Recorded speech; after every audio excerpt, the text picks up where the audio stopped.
Hello and welcome to HistoryPod. On the 14th of January 1943, the Casablanca Conference began in Morocco.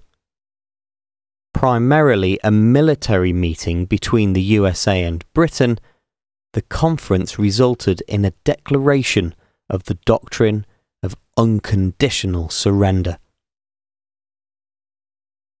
The Casablanca Conference saw the combined Chiefs of Staff join American President Franklin D. Roosevelt and British Prime Minister Winston Churchill to discuss the future strategy for fighting the Second World War. Representing the Free French forces, Generals Charles de Gaulle and Henri Giraud were also in attendance. Roosevelt's attendance at the conference marked the first time that a president had left American soil during wartime.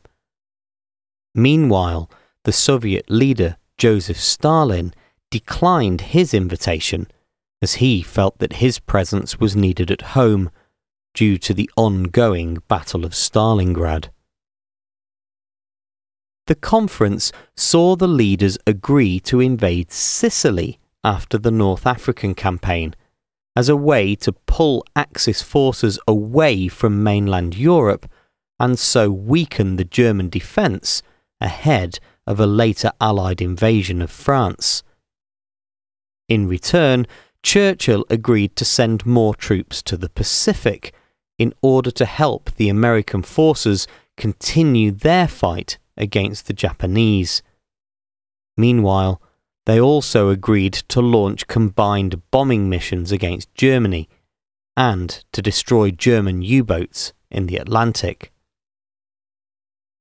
Details of the conference were kept from the public until the participants left Casablanca.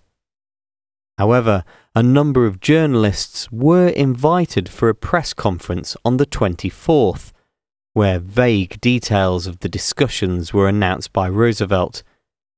He did, however, also announce his demand for the unconditional surrender of the Axis powers, an approach that had been discussed at the conference, but which was not fully embraced by Churchill.